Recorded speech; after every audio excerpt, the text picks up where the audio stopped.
Bonjour. Alors que la campagne pour les législatives débute, beaucoup de députés sortants disent être dépités et ne se représenteront pas, parce qu'un sentiment d'impuissance et une réticence à suivre la politique du gouvernement. Il faut dire qu'ils ont été superbement ignorés durant le quinquennat, surtout ceux de la République en marche. En effet, durant 5 ans, Emmanuel Macron s'est complètement passé de l'Assemblée nationale, gouvernant seul au sein de conseils de défense, hors du contrôle parlementaire et dont les participants, débats et comptes rendus sont protégés par le statut secret défense pour au moins 50 ans. Finalement, en Macronie, les 577 députés peuvent être remplacés par une simple secrétaire comptable pour enregistrer et entériner les décisions prises ailleurs. Mais ça alors, les députés LaREM constatent qu'ils ne servent à rien et sont une simple chambre d'enregistrement, autrement dit qu'il n'y a plus de séparation des pouvoirs, donc plus de démocratie.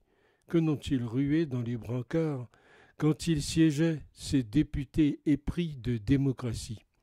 Pourtant, sans langue de bois, ces députés sont juste des godillots dociles et l'ensemble de nos élus, les simples rouages désabusés d'un système à bout de souffle, ce qui, bien entendu, arrange le pouvoir. Un député ne représente que lui-même et le parti qu'il a investi.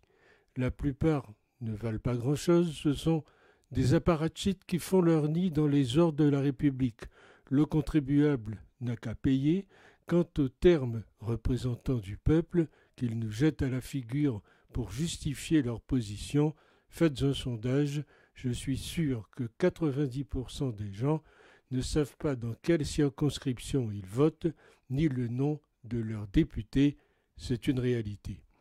À part toucher un salaire confortable, être député ne sert plus à grand-chose. Député de la majorité, c'est dire amen à toutes les décisions du gouvernement. Député de l'opposition, rejeter tout ce qui vient du gouvernement, un ordinateur ferait aussi bien.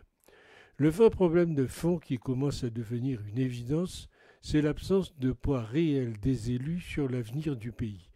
L'économie mondialisée et la faiblesse de nos finances, qui limitent considérablement les leviers d'action à moyen et long terme, cantonnent nos politiques à un rôle de figuration qu'ils essaient de dissimuler par de la communication à outrance, tout en faisant rouler devant eux, sans jamais l'avouer, les problèmes comme la dette. Et le mot d'ordre est devenu « Encore une minute, monsieur le bourreau ». Parlement, chambre d'enregistrement, le nouveau monde, c'est donc celui d'un pouvoir personnel inédit, compte tenu de l'efficacité et des performances du système tel qu'il fonctionne, et surtout des performances très limitées du petit César. C'est une allusion à Robinson dans ce très vieux film du même nom. La France ne peut que continuer à aller à volo. Il ne faut pas réécrire l'histoire en disant que l'Assemblée nationale est devenue une simple chambre d'enregistrement. Ce n'est pas une fatalité. Ce n'est pas très motivant, en effet, d'être un député godillot. Notre démocratie est bien malade avec un nouveau quinquennat qui promet d'être hyper centralisé et autoritaire, à moins que les législatives permettent le passage d'un pouvoir confisqué à un pouvoir partagé.